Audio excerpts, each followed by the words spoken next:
Hi, my name's Alistair Chapman, and in this video we're going to take a look at how you use the exposure index function, the EI function, in this camera, the PXW-FS7 in the Cine EI mode.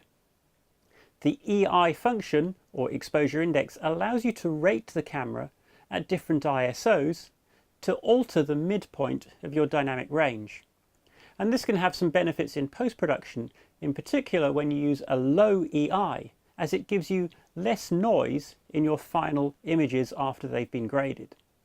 So let's have a look at how that works. In the Cine EI mode, to get the very best from the sensor, the camera always records at its native ISO, its native sensitivity, which is 2000 ISO. But we can change the effective ISO of the camera through something called the exposure index, the EI.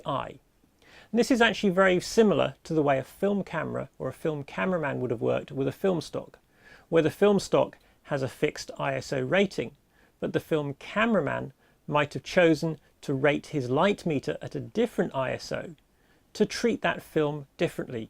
It's called pushing or pulling the film. Now the Cine EI mode on the FS7 is actually very easy to use. To use it, you simply change the gain switch on the camera, and if you change the gain switch, you'll see that the EI setting goes up and down, both above and below the native ISO. In most cases, when you're using EI or exposure indexing, you're going to want to use a lower EI than the camera's native ISO. So one of the things that I like to do is to go to the camera settings in the menu and change the EIs that are allocated to the gain switch. I like to have my gain switch set to 2000 EI in high, 1000 EI in middle, and 500 EI in low. So how does EI work? So let's say we're exposing a scene like this and we're shooting at 2000 EI. So the camera is going to be exposing at its normal exposure range. When we take this normally exposed footage into post-production and we grade it, we'll get a great looking picture. But the one thing in post-production that limits how much you can grade your material is how much noise there is in the material, or how noisy the picture is relative to the brightness of what's been recorded. So let's have a look at what happens if we use a lower EI. And in this example, so that it's really obvious, I'm going to use 500 EI. It's important to note that the exposure index is not changing the sensitivity of the camera. It's changing the sensitivity or the brightness of the lookup table. The EI only affects the LUT. So when I switch from 2000 EI down to 500 EI, when you're looking in the viewfinder or on the monitor via a LUT, the picture becomes darker. And in fact, it's going to get 2 stops darker, because every time you halve the ISO or halve the EI, that's the same as taking away 1 stop of light. So if I go from 2000 to 1000 EI, that would be 1 stop difference. 1000 to 500 EI, that's another stop. So when I go from 2000 EI to 500 EI, my picture in my viewfinder becomes 2 stops darker. Now as a cameraman, when I see a dark picture on a monitor or in my camera viewfinder, what do I normally do? Well, normally I will open the aperture of the camera to make the picture brighter. And that's exactly what you should do with EI.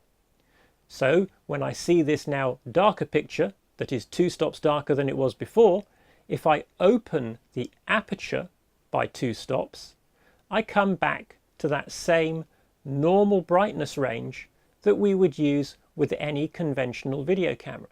So I expose so that the picture looks correct. But what's happening under the hood? What's going on behind the scenes? Well, if you remember, the camera always records at its native ISO. So the camera is still recording at 2000 ISO. What I have done is made the lookup table darker. And in response to that darker looking picture in the viewfinder or on the monitor, I've opened the aperture by 2 stops. And that means that because the recording ISO hasn't changed, my recordings have become 2 stops brighter. Now when you take that footage into post-production and you do your grading, because the image is much brighter, you're going to end up reducing your levels. And when you bring those levels down in post-production, when you reduce the levels in your grading, you'll also bring down the noise levels. So the end result is a picture with less noise and less grain, a cleaner looking image. Now, as with most things in life, there is no free lunch. So there has to be a downside to this, and there is.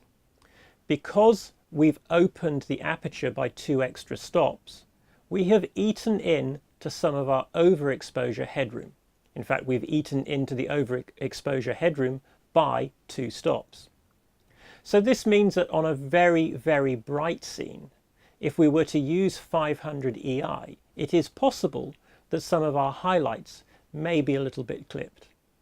So maybe 500 EI will be too low an EI for a very, very bright scene. Having said that, because we've opened the aperture by 2 stops, in a darker scene, it will allow us to see further into the shadows because we've opened the aperture up.